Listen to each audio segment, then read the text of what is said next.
Welcome to the Truth and Liberty Show, where trusted leaders bring biblical insights to important issues to help you stand for truth and effect godly change in our nation and in our world. Hello, everybody. Welcome to the Truth and Liberty Show. I'm Richard Harris, your host. So glad you could be joining us today. You know, if you've followed this program for long, you know that I believe really deeply that education is one of the most important things that we need to address in America if we're going to disciple this nation. In fact, I believe that education is ground zero in the culture war fight.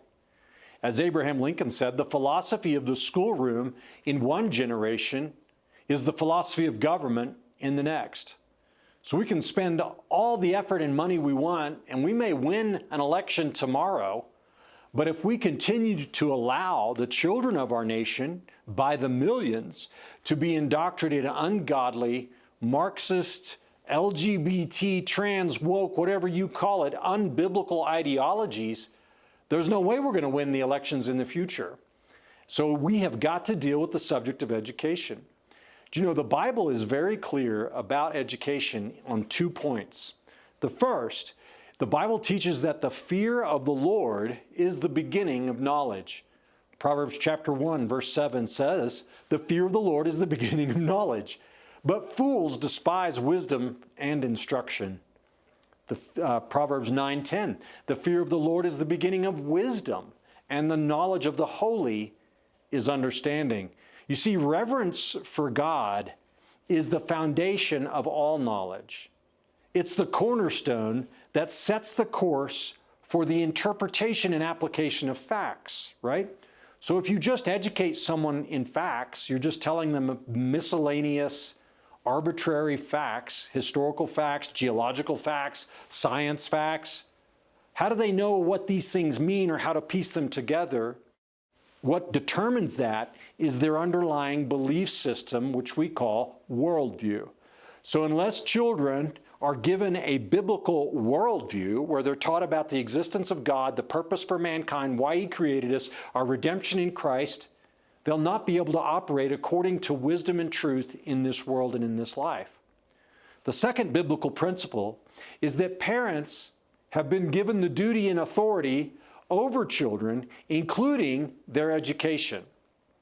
Deuteronomy chapter 6, verses 6 and 7 say this, "And these words which I command thee this day shall be in thine heart, and thou shalt teach them diligently unto thy children, and thou shalt talk of them when thou sittest in thine house, and when thou walkest by the way, and when thou liest down, and when thou risest up." In other words, you're supposed to be teaching your children all the time, every day. Ephesians chapter 6, verse 4, "Fathers, do not provoke your children to anger, but bring them up in the discipline and instruction of the Lord." That's the New American Standard Bible.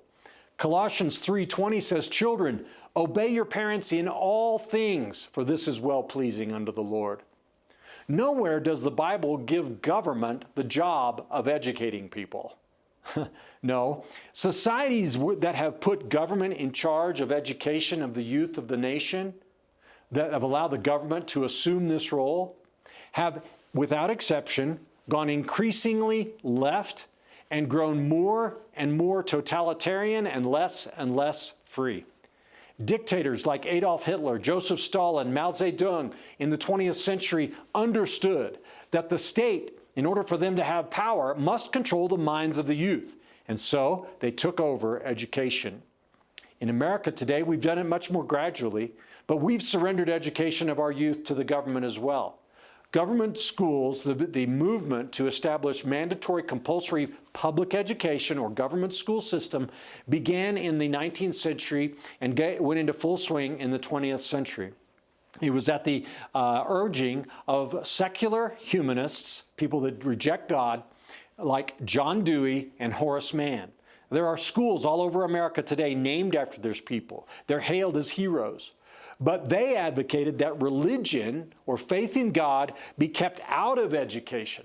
They envisioned a godless state and considered religion to be ignorant and regressive. They were called progressives. you see.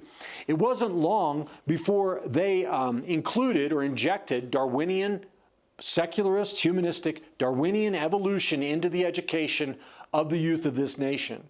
And then progressive theories of government like Marxism, fighting against free enterprise.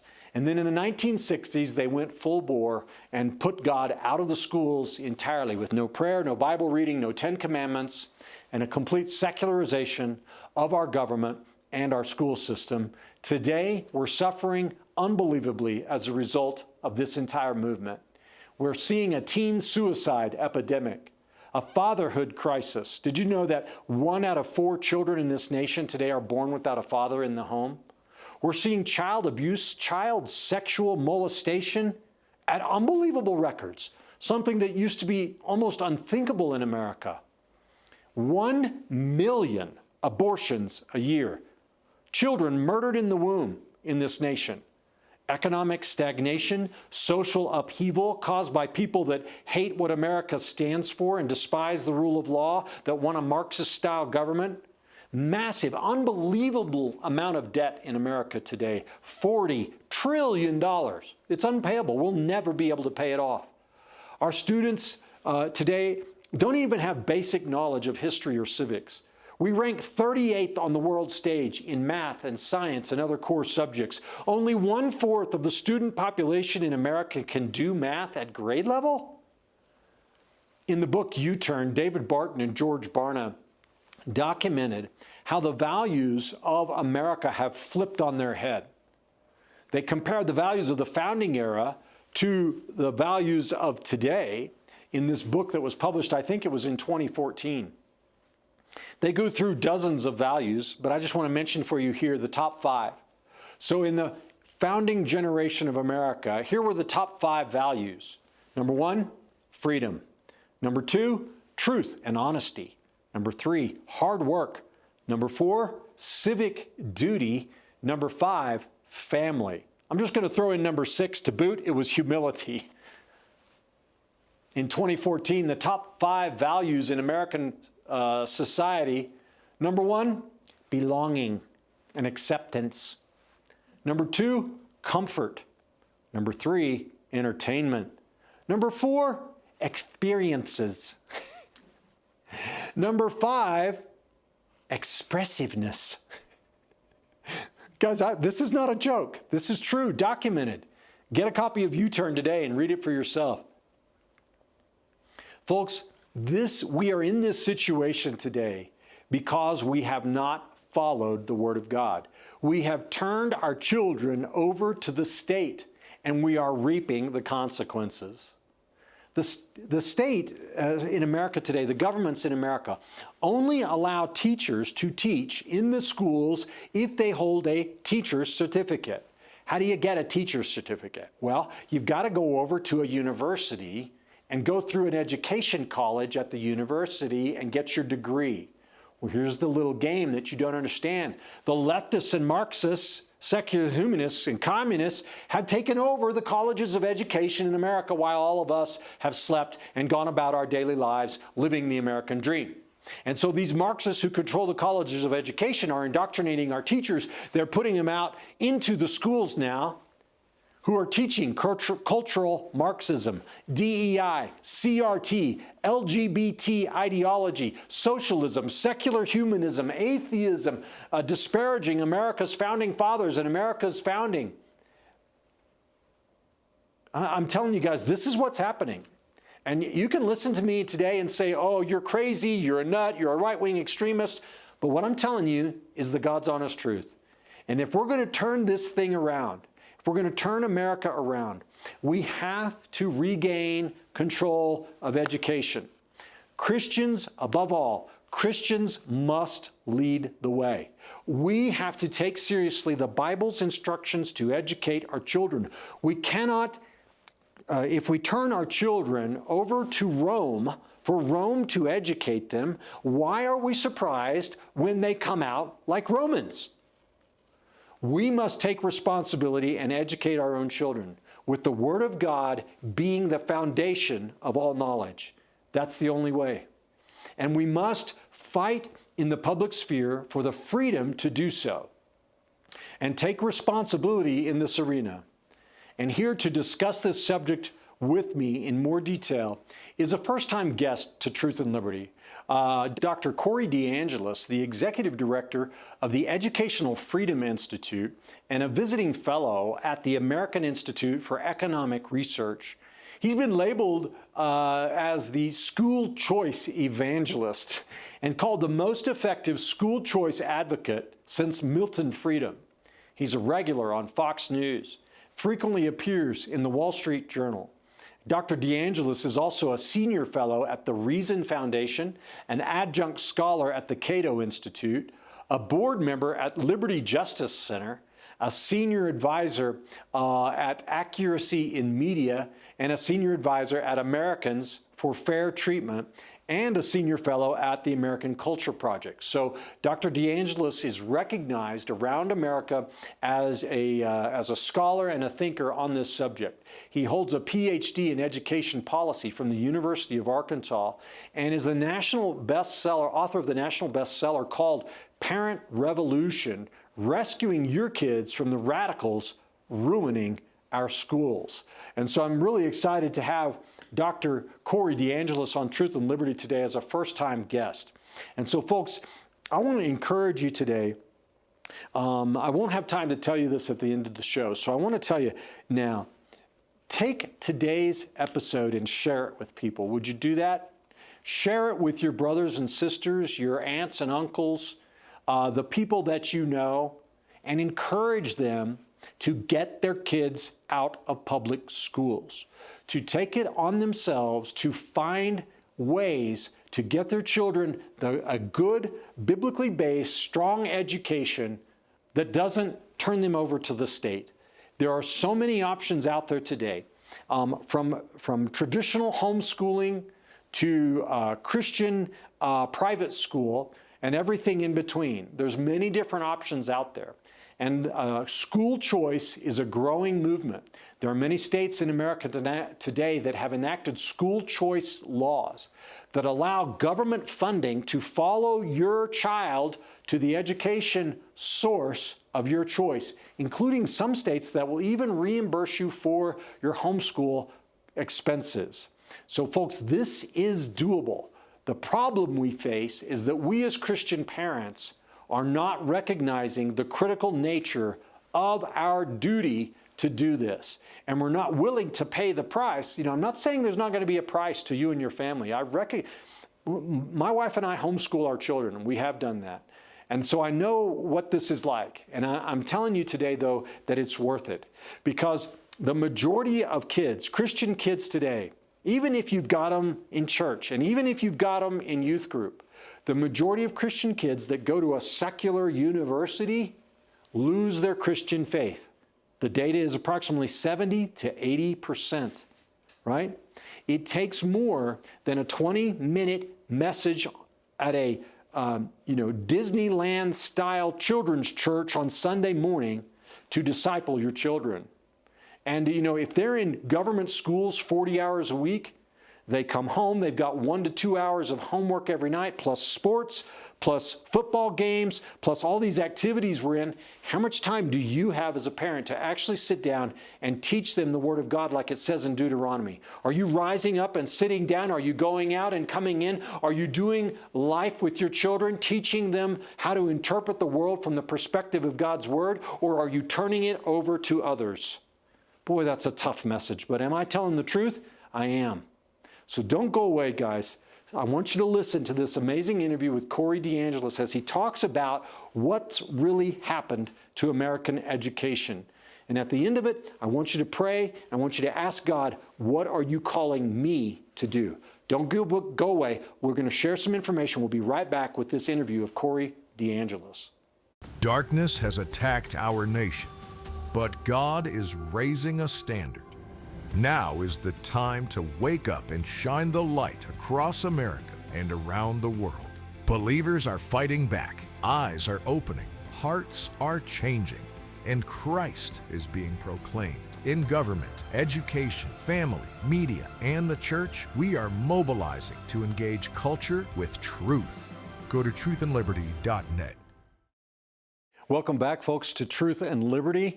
As I said in my monologue, our special guest today is Corey DeAngelis, and I'm just really looking forward to this interview on this vital topic of education, public education being such an important factor as we look at the state of our country today. But let me just welcome Corey. Thank you for coming on Truth and Liberty today. It's great to have you, sir.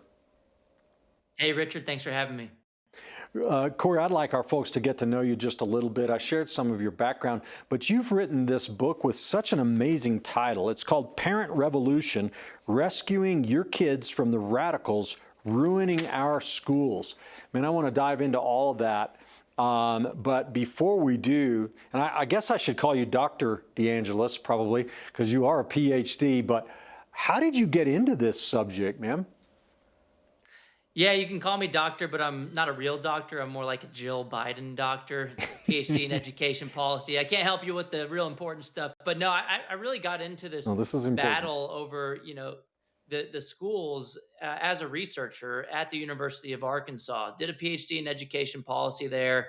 And it was probably the only education school in America, I'd say, that isn't overtly Marxist. The professors were actually ideologically balanced. We had some liberals, we had some conservatives.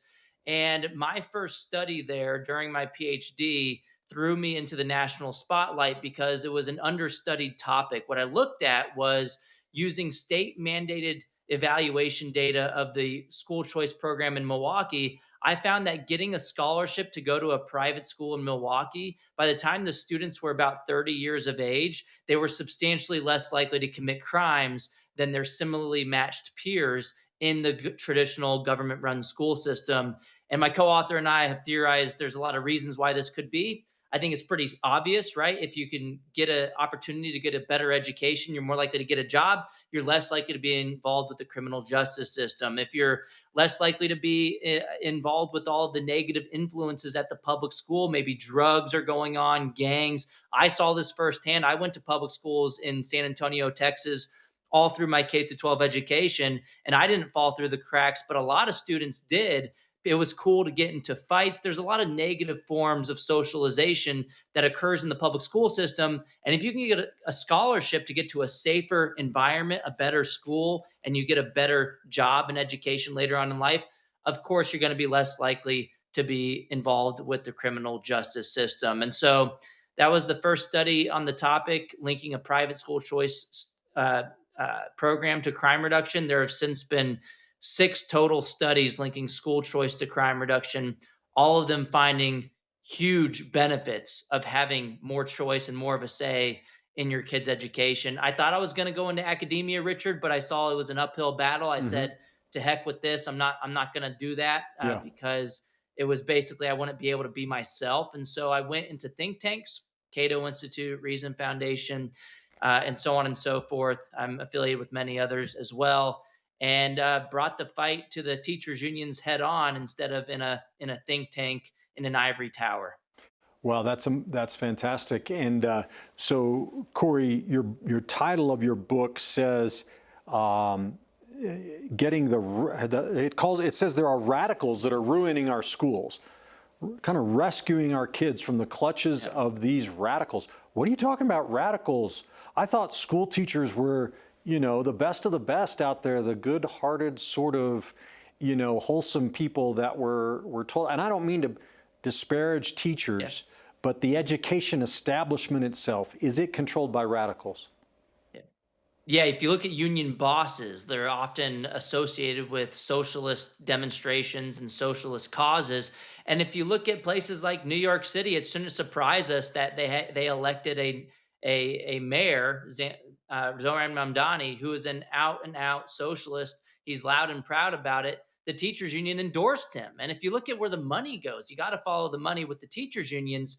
99.97% of the campaign contributions from Randy Weingarten's union, she's the head of the American Federation of Teachers, they went to Democrats. And it's been like that for over 3 decades now. It's a nonstop vicious cycle where the money goes into the school system. It's basically taken from teachers, goes into these Democrat campaign coffers, and those same politicians recycle that money into the system, which again, 99% of it goes back to the Democrats. Wash, rinse, repeat. It's a form of money laundering. It ought to be illegal. And look, 99.9% of teachers don't identify as Democrats. So I've been telling teachers all across the country, if you're a conservative or if you're an independent, or if even you're a rational Democrat who doesn't want to inject politics into the classroom, you should fight back. And the way you do so is to opt out of the union. And because look, they're making you look bad, and you can join alternatives like the Teacher Freedom Alliance for free. You can keep your hard earned paychecks, and you can go to optouttoday.com in order to do so. So you'd still get the free legal protection from the Teacher Freedom Alliance, but you wouldn't have to continue giving your money to the union bosses who make over $500,000 a year. And all that money goes towards far left causes that you may not agree with. So I'd say this is a First Amendment infringement. And in fact, in 2018, it went all the way to the Supreme Court. Teachers can now opt out of the union. They weren't allowed to before in many blue states. If they weren't right to work states, they had compulsory union dues, Right. which a lot of teachers don't know. You're no longer compelled to pay union dues as a condition of your employment. You can look it up. It's the DeAngelis decision that went to the Supreme Court in 2018. It was an overwhelming victory for us who are on the side of freedom and on the side of teachers, because the money in the school system doesn't go towards teachers. It's a monopoly that spends it all on administrative bloat. It goes towards the people at the very top, the superintendents making more than the president of the United States. And guess what? The teachers, although spending has gone up in public schools since 1970 by 170% after adjusting for inflation, teacher salaries have only increased by 3%. So I don't blame the teachers. I blame the system, and I blame the monopoly, and I blame the bosses of the unions who are so concerned about politics, they've lost sight of education, not just in recent years, but it's been this way for a long time. Well, and how much do teachers' unions in America give to politics? How much are they funding elections in America today? Yeah, well, they don't classify 100% of their funding, so there's a lot of independent expenditures, and so you Yeah, don't know dark money. exactly where 100% of the money is going. But if you look at the recent LM2 report, it's a required report to the Department of Labor that public sector unions must send, and the National Education Association, which is the largest labor union in the country, they have about 3 million members. They boast that about one out of every 100 Americans is a member of the National Education Association. So, I mean, it's just crazy how much influence they have in the terms of their voting bloc. They're a special interest that can mobilize, and they do all the time against any competition. They fight against school Hmm. choice, of course. They fight against any merit pay. They fight to protect the lowest common denominator. And so the best teachers, they leave the system. Why? Because they see across the hall this guy who's just twiddling his thumbs and not doing a good job, just been there a long time. He's making more money than the teacher who is actually fighting really hard for their students, working really hard. And it's just they have this uniform salary schedule that says you can only earn money if you've put in more time and sat there longer. And so the best teachers, who are math teachers, for example, they say, look, we're not seeing the money. We're not making more than the English teachers. And if I do a better job, I'm not going to earn more. So maybe I'll go become an engineer where I can make triple the amount of money. And so the school system is totally out of whack. It's out of alignment with the parents and the kids, obviously, but it's also out of alignment with teachers too. And one example is that public LM2 report from the NEA showing that less than 10% of their overall funding goes towards representing teachers. I mean, that's supposed to be the point of the Hmm. union. Meanwhile, about 40 million of their union dues, of their total revenues, 40 million of them go towards political causes. And that's what they admit to. It's classified as political spending and lobbying. Hmm. $40 million. That's just one union. They have tons of unions all across the country. And just goes to show you how much influence they have, not just over pulling the schools to the left, but also towards mobilizing people to go to the ballot box to fight against anyone who supports parental rights. Yeah, and so Corey, the $40 million, that's just the NEA, right? It doesn't count the AFT, AFT, or all the local or all the unions. state unions, right? The 50 different Yep. teachers unions in every state in America. Well, I'm not sure if it was last year, might have been the year before, but I think it was last year. The Colorado Teachers Union, here where we are, where we're located, passed a resolution at its annual meeting actually condemning capitalism and saying that I remember that one. capitalism is basically the root of all evil and we have to abolish it. I was astounded by that. Not necessarily that there were teachers who believed that, but that they were so numerous and influential that they could get the union to pass such a resolution. Should we be alarmed about the ideology inside of the ranks of our teachers' unions and education establishment? Yeah, that union in Colorado was actually the state affiliate of the National Education Association, who's headed up by Becky Pringle. And she makes about a $500,000 a year just pushing politics. And she tries to inject critical race theory into the schools, gender ideology. She actually ran away off X and went to Blue Sky because she couldn't handle the heat. But, Becky Pringle, a lot of people don't know, she has an at large position at the Democrat National Committee. And Mm.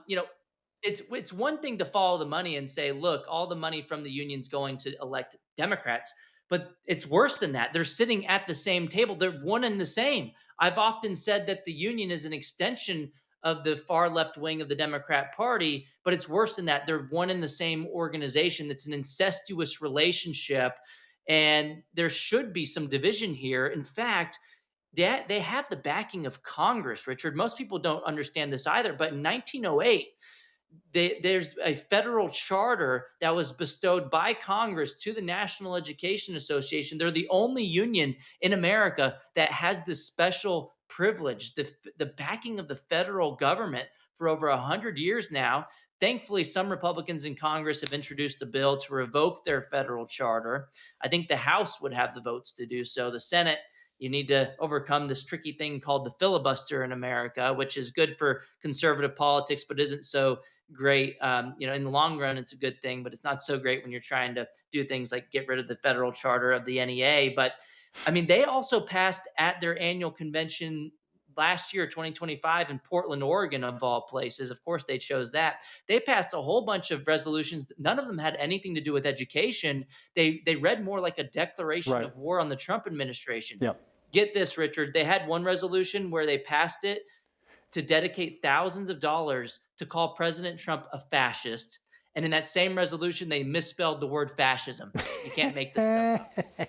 That's hilarious. Okay, yeah. So we should ask them to also define the word fascist because they're obviously misrepresenting that term. But Corey, can you talk some about how did we get to this place? How did our education system become so hard left? Yeah, I think it's always been this way, Richard. But for a lot of parents, they didn't know this until COVID, and that's what I cover in my book: how we're rescuing kids from the radicals ruining the schools. There was a parent revolution because the unions actually overplayed their hand. They lobbied the CDC, which is supposed to be a scientific entity at the federal level, to keep schools closed as long as possible during the COVID era. They actually had some local affiliates, Chicago Teachers Union, for example, they were tweeting out on what's now called X, formerly Twitter, that it was racist, sexist, and misogynist to try to reopen the schools. You had the unions promoting the Democrat Party, which put out an ad to attack Trump for trying to reopen the schools. I mean, it's just so crazy how hard they fought in union-dominated areas to keep schools closed, even though we knew that kids were at the lowest risk. Even Anthony Fauci, who was a flip-flopper on a lot of things, even he was so bad on COVID policies, but even he admitted that the schools should have been the last things to close and the first things to open. He was on mainstream media saying that, calling out how certain localities had their bars open, but the schools closed. But the kids were the lowest risk of the virus. And so because they overplayed their hand, the unions did this because, of course, they wanted Money. more money. It was for ransom payments from the federal government. They were holding kids' education hostage. They got $190 billion in so-called COVID relief that they didn't even spend on reopening schools. It was on hiring more people, which meant more dues paying members, which meant more political power in the terms of a bigger voting bloc and more dues revenues that go in towards their buddies' campaign coffers. And so the thing is, Richard, is that families got to see what was happening in the classroom because they still did this Zoom school thing. We called it remotely learning or remote learning. It should have been called remotely learning. We weren't learning a lot.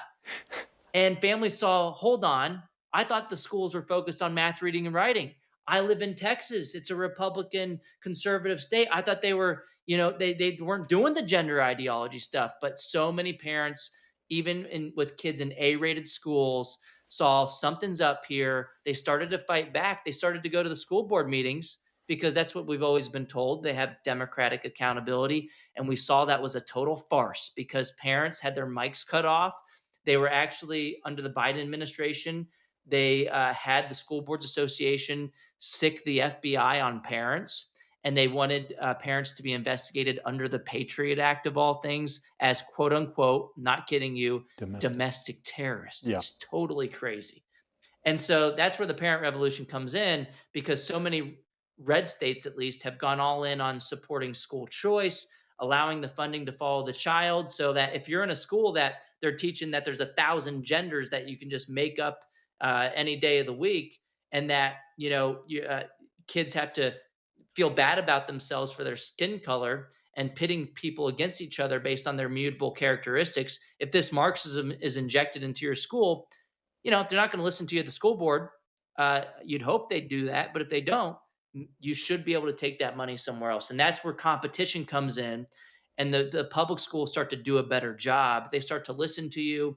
They start to treat you as a customer as opposed to a domestic terrorist, an enemy. And so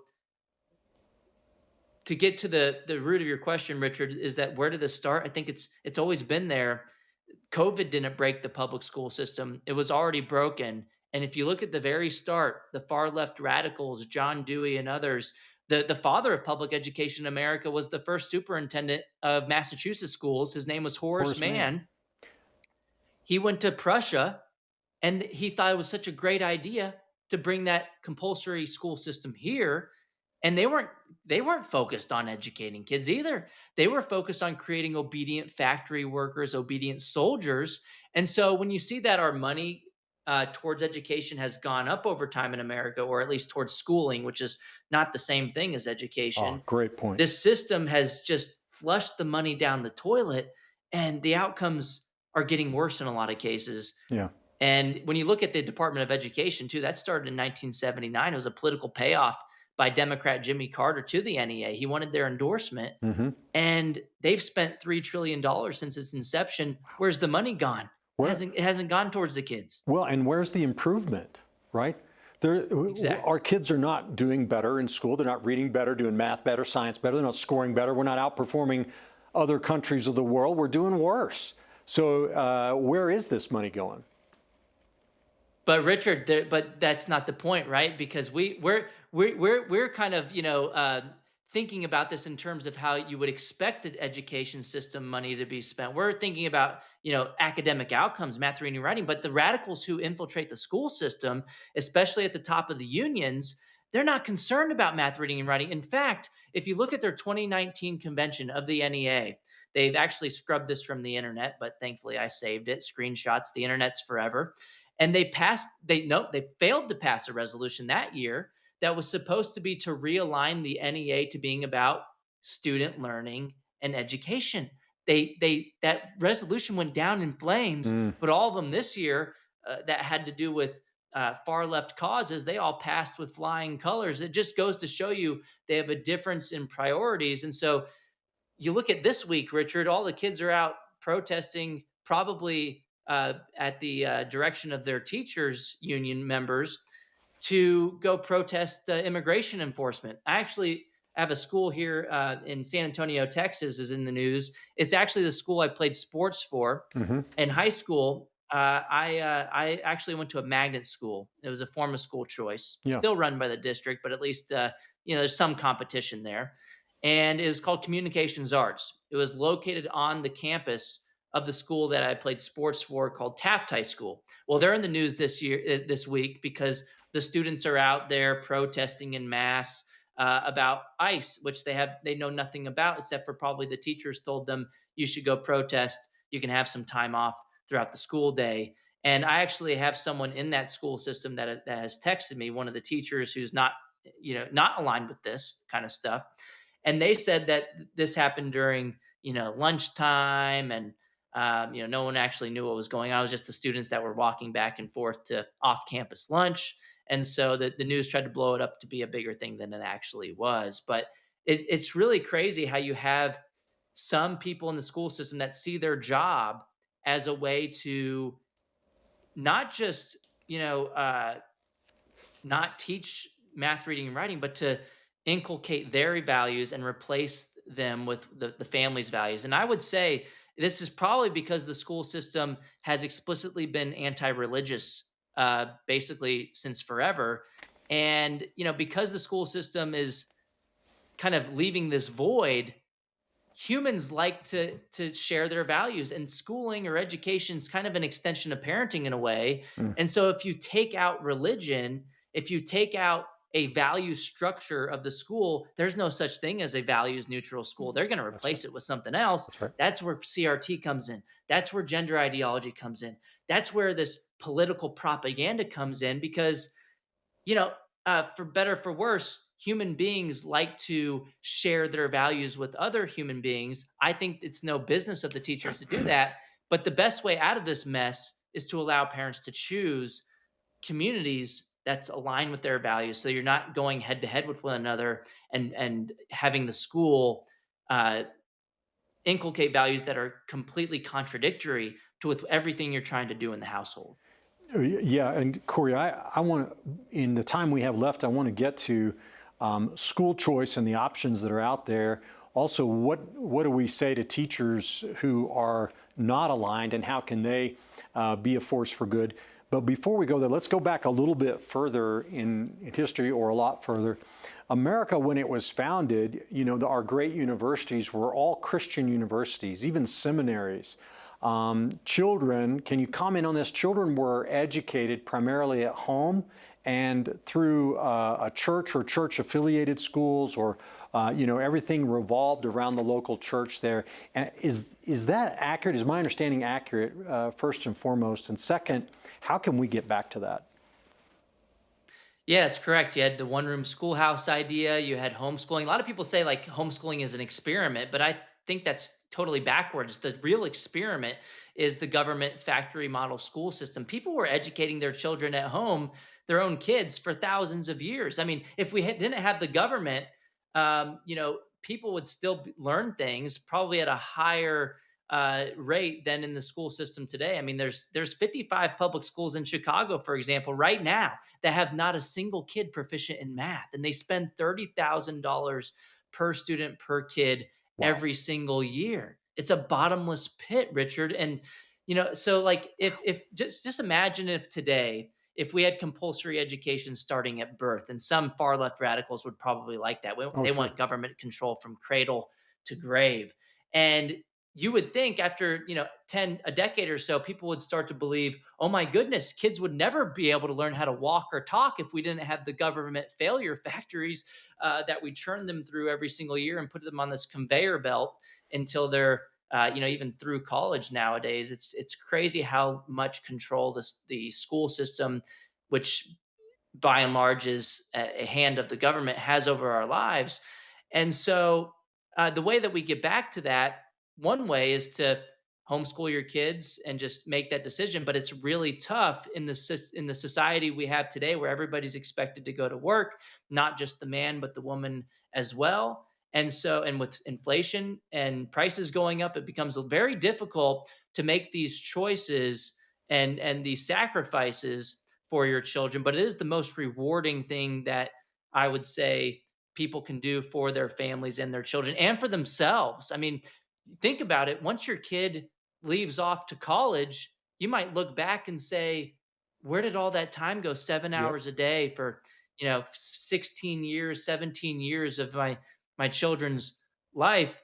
um you get all that time with them before kindergarten, but once you ship them off to kindergarten, they're spending a lot of time with other people. And so, I mean, no one ever regrets homeschooling. What they do regret is sending them to the government school system. And so, but at the end of the day, I understand every single family has their unique situation where it can become difficult. And so that's where I think like micro schools come in, which is the reimagination of this one room schoolhouse. And a lot of people were doing it in Colorado and other states, in during the COVID era when the government schools shut down. Parents started these things called pandemic pods.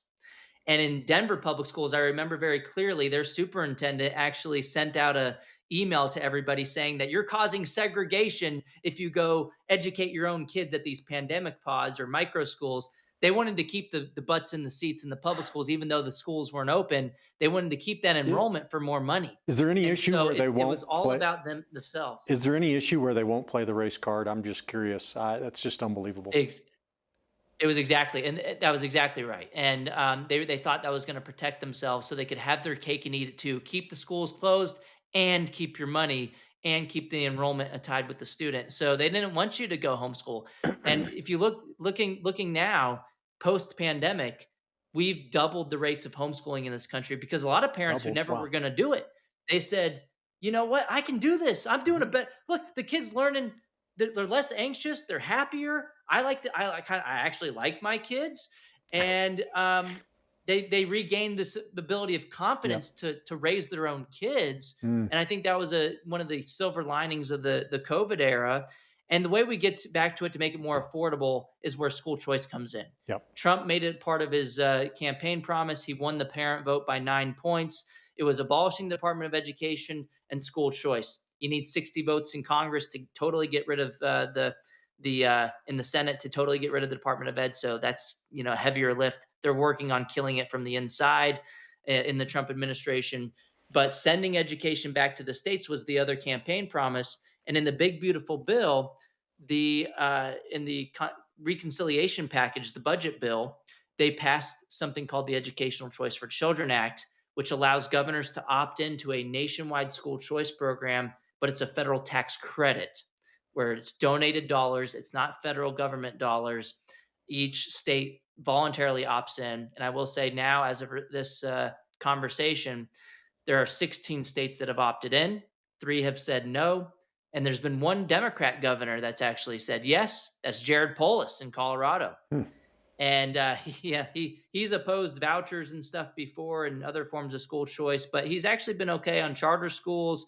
And I was surprised, honestly, to see him supporting the first Democrat governor to So come out. And, how does that program work, Corey?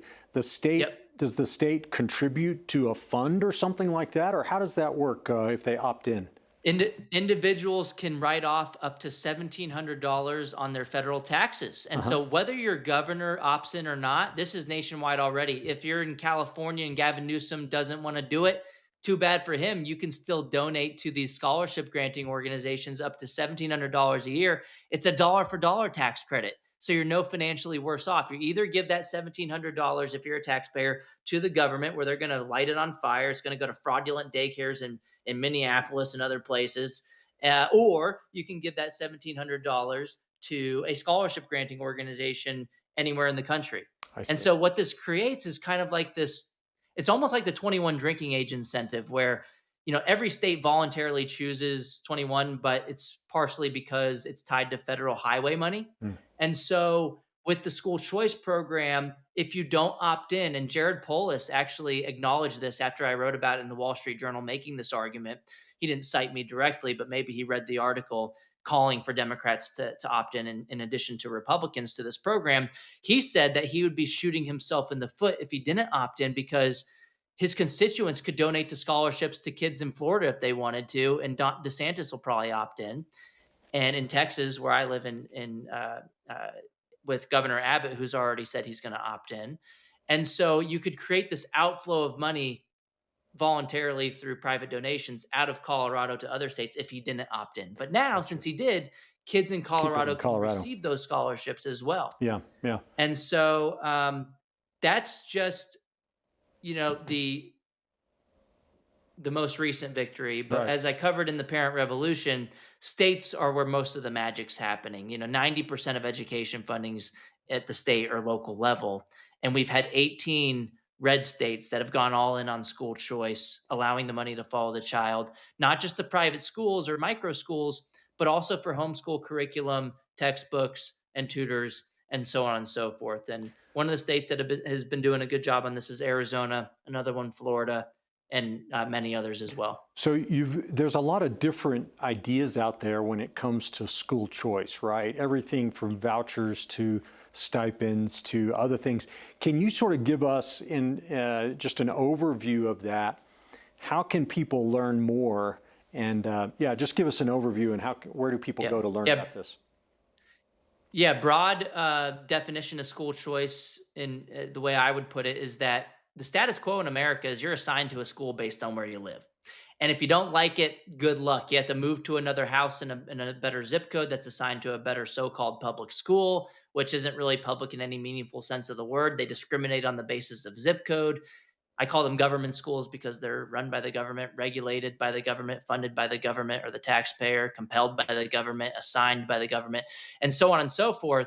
But anything that allows you to choose an alternative to your assigned school, I would say that's a step in the right direction towards more school choice. That could be another public school that's also run by the government. It could also be a private school, a charter school, or a home based education option. And so, anything that allows the money to follow the child, that's the basic definition of school choice. Can that money that's meant for your kid that we're already paying in taxes, can it follow you to an alternative to the one that you're assigned to? And just imagine, Richard, if we did this with any other industry where we assign people based on address. Imagine if you were assigned to a restaurant based on your address and they gave you food poisoning and you had to pay for it, and they say, "Oh, we won't poison you next time, just give us more money, we promise we'll do a better job." Yeah. And they tell you, go complain to the restaurant board, Mm-hmm. and we promise things will get better next year. You could always vote for someone else who will not change anything either, and this vicious cycle will continue. But we have accountability because we have a restaurant board or a grocery board, and that would create no incentive to do a better job. Mm-hmm. And it wouldn't take into account your personal preferences. I mean, maybe you're assigned to a restaurant that's a Thai restaurant, but maybe you don't like spicy food, but maybe I do like spicy food and I'd be okay with that. So with school choice, a benefit isn't just getting access to a better objectively high quality, school. It's also getting to go to a school that's aligned with your preferences. And that may be a religious education. It may be a school that I went to. It was focused on communications as an interest. So specialized missions are part of this as well, and matching that student to the school that's going to work best for them. Maybe the parents it's so bad in the area they just want a safer opportunity. They don't want their kid to be scared to go to school every day. They don't want the bullying that's happening in the school system in so many places. They want to get their kids away from crime. And so the kind of new age form of school choice, yeah, but there's these voucher concepts, scholarships, are called education savings accounts. Mm-hmm. And so the way that this works is it's kind of like a health savings account. You can use the money for any health expenditure. For educate, this is in the form of education expenditures. You can't use it on a big screen TV. You can't use it on things that aren't education, strictly speaking. And so that money that would have followed you to that assigned school can go to an account that's directed by the parent to be used for education expenditures, including private school tuition, homeschool curriculum, private tutors, textbooks, and so on and so forth. Now, in that case, Corey, the money that goes into the account, though, doesn't come out of your paycheck. It's government. Your property taxes or whatever fund education, the government sends that over to your account when you elect to set one of those up. Is that right? It could be funded through a tax credit, kind of like the big beautiful bill provision, or it could be funded through the school system money that you've already paid in taxes, and you're just redirecting it towards your child's school. That's powerful. And so that does raise a question of, there's some libertarian skeptics of school choice, and I got into the school choice battle as a libertarian myself. I saw that the government was controlling too much of the school system, which could send our country drifting towards socialism because Of course, you have kids for Careening. 13 years of their lives Yeah. learning big government's the solution to everything. They're going to go vote for more Zohran Mamdani's and that's a, we need to allow for an escape valve. And so one of the arguments I've heard is that with government shekels comes government shackles. So should we be concerned about if the money's following the child, could those regulations from the public sector go on to the private Right. schools? And so I would argue that you can get the shackles without the shekels. The government can already regulate private and home education today. And so we can't make perfect the enemy of the good. If the globalists are arguing against school choice and those who want to trap kids in failure government schools, if they're against school choice, it's probably a good reason to be for it. They're usually on the wrong side of history. But the way that so look in Oregon, for example, in 1922, they outlawed private education altogether. That wasn't because of a school choice program. That was because you had authoritarians who wanted to control the minds of other people's kids. Thankfully, in 1925, a couple of years later, the Supreme Court famously ruled that, quote, the child is not the mere creature of the state. And that was in Mm. Pierce versus Society of Yep. Sisters. Right. And if you look today, states that have more school choice have more homeschooling freedom too. States like New York that, they don't have any school choice freedom. They were actually ranked today by ALEC, an organization that promotes free markets in education and elsewhere. They ranked New York number 50 in education freedom. So they don't have any, private school choice initiatives, no ESAs, no funding of the following the child, but they have the worst homeschool laws on the books. They actually have to use the state standardized test if you want to raise your own kids at home. It's Mm. crazy. I Yeah. mean, it.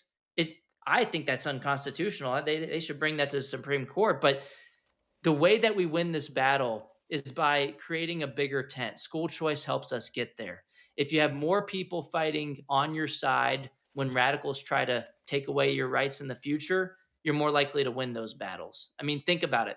In Illinois this year, there was a bill to regulate homeschooling. And this came 2 years after they repealed their school choice program. And so they got rid of school choice and then they came after the homeschool rights. So Yeah. it's not like school choice led to them coming to attack our freedom. So let's not miss the forest for the trees. Let's take the incremental wins. Let's take the step in the right direction, which is allowing parents to choose. It's voluntary for everybody. No one is forced to accept the funding. I'd be against it if you were forced to accept the funding. And so at the end of the day, if eternal vigilance is the price of liberty. If the government's going to come after us, they're going to do it with or without school choice. And so we got to lock arms when the time comes and fight back. Well, how do we get behind this movement and keep the momentum going? Yeah, COVID now is 4 years to 5 years in our rearview window. How do we keep it? I mean, parents active and sort of this righteous indignation to bring about change. I'm concerned that the wind is stalling, here, but it's a vital thing we need to get done in our country. What are your thoughts? Yeah, I'll say the momentum is continuing to be on our side, but it's true that it is more difficult. We've faced a blue state wall, right? A lot of the low-hanging fruit states, the Republican states, are going all in on school choice. And then, you have some good policies that have been passed too from the top down. Like in Texas, we banned DEI and we banned CRT, but we're getting undercover video showing that the school system's still doing these things and just rebranding it. They're like, Yeah, oh, we're just right. going to call it mental health instead of CRT. We'll call it social emotional learning. And so, again, eternal vigilance is the price of liberty. Parents need to see what's going on and hold the school system accountable. And there's a variety of ways to do that. One, make sure your state has school choice. Tell your lawmakers to pass school choice to give you some leverage. But then also fight back at your school board meeting. We have social media now. Yeah, the mainstream media wouldn't cover this stuff a long time ago, and there was a lot of parents getting bullied that was just swept under the rug. And when kids weren't getting their needs met at the school system, the public schools were not going to publicize that, and their buddies in the media, they were not going to publicize that either. But now we have social media. So my DMs are open on X. If you want to follow me there, it's at DeAngelis Corey. You can send me the crazy stuff that's happening that of course, I'll keep you anonymous and I can get into a national spotlight so that we can talk about those things and hopefully bring some much needed accountability. But none of this happens without the parents paying attention to what their children need. So, parents, there's no replacement for you being involved in your kids' education. These are your kids, and no program is going to replace that bond that you have with your children. So you have to ask them at the kitchen table, how was school going? How did school go? And if your kid just says, "Oh, it's fine," you can't just leave it at that. You have to have those deeper conversations with your children. And I'm not going to be able to save you. I'm not going to be the one that brings that magic into your household. That starts with you, and that bond between you, your children, and with God as well. I mean, Yeah. that has to be a part of the conversation, holding your family together.